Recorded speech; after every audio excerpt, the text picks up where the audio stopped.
माझ्या विश्व बंधू भगिनीनो, आपल्या हिंदू संस्कृतीमध्ये भारतीय प्राचीन काळापासून देवदेवतांची पूजा काही विशिष्ट दिवशी विशिष्ट पद्धतीने विशिष्ट देवता मानून केली जाते। पृथ्वीचं परिवलन परिभ्रमण सूर्याभोवती फिरण्याच्या प्रक्रियेतून आपल्या मध्ये हा परिवलन आणि परिभ्रमणातून दिवस रात्र आणि ऋतू आणि त्याचबरोबर 15 दिवसाला 15 दिवसाला पौर्णिमा, त्याच्यानंतर अमावस्या, अशा 12 पौर्णिमा आणि 12 अमावस्या वर्षात येतात। प्रत्येक अमावस्याला प्रत्येक पौर्णिमेला काही विशिष्ट अशा प्रकारचं आध्यात्मिक अधिष्ठान आहे आणि ते आध्यात्मिक अधिष्ठान आपल्याला माहिती असावं, पण मलाही थोडंसं काही सांगावंसं वाटलं त्या निमित्तानं। म्हणून पौर्णिमा अनेक आहेत, त्याच्यामध्ये हुंड्याची पौर्णिमा येते, पोळ्याची पौर्णिमा येते, होळीची पौर्णिमा येते। कार्तिक महिन्यात येणाऱ्या पौर्णिमेला त्रिपुरी पौर्णिमा असं नाव आहे। या पौर्णिमेचं महत्त्व मी आपल्याला या व्हिडिओमध्ये सांगणार आहे। त्रिपुरी पौर्णिमा आणि हिचं महत्त्व काय आणि मूल्य काय आहे, तर त्रिपुरासुर नावाचा राक्षस होता आणि तो गणपतीचा भक्त होता। तो गणपतीची पूजा करत असल्यामुळे गणपतीनं त्रिपुरा राक्षसाला वर दिला। तो वर काय दिला, त्याला अशी 3 नगरं दिली। एक लोखंडाचं नगर दिलं, एक तांब्याचं नगर दिलं आणि एक रुप्याचं नगर दिलं।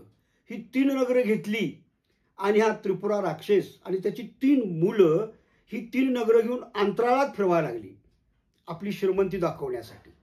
आणि अंतराळात फिरत असताना देवदेवता स्वर्गात राहतात, त्यांनाही त्यांचा त्रास जाणवायला लागला आणि या 3 मुलांच्यासह त्रिपुरा राक्षसानं देवांच्यावर इंद्रासह सगळ्यांना लढाई करून पराभव करून कैदेत टाकलं। त्यावेळी देवानी शंकर भगवानांचा हेवा केला आणि त्याच्याकडे आज्ञा केली की आम्हाला या त्रिपुरा राक्षसाच्या कैदेतून आमची मुक्तता करा आणि त्याचा वध करा। आणि मग शंकर भगवानांनी त्यांच्या आपल्या देवदेवतांच्यासाठी बंधूंच्यासाठी धावून गेले आणि त्रिपुरा राक्षसाला मारण्यासाठी त्यांनी चंग बांधला। आणि मग त्रिपुरा राक्षस आणि शंकर भगवान यांचं युद्ध सुरू झालं।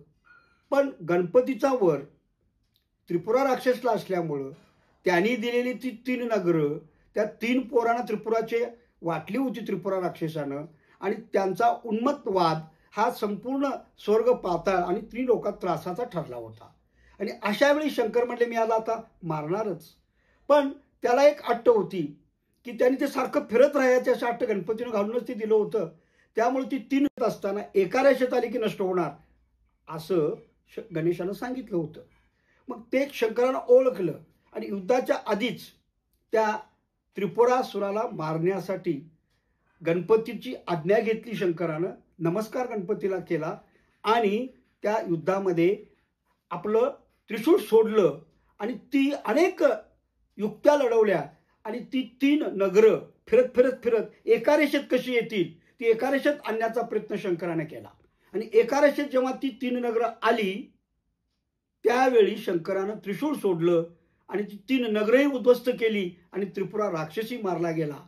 आणि संपूर्ण भारतात आणि जगात शंकरानं हा केलेला राक्षसाचा वध, त्रिपुरा राक्षसाचा वध आणि त्यामुळे देवांची झालेली सुटका याचा आनंद उत्सव म्हणून हे सर्व दिवे त्रिपुरा पौर्णिमेला शंकराच्या मंदिरात लावले जातात, नदीकाठाला लावले जातात। त्याचबरोबर शंकराच्या मंदिरातील पिंडीला अभिषेकही घातला जातो आणि हा उत्सव त्रिपुरी पौर्णिमेचा फार मोठ्या प्रमाणात भारतात साजरा केला जातो। धन्यवाद।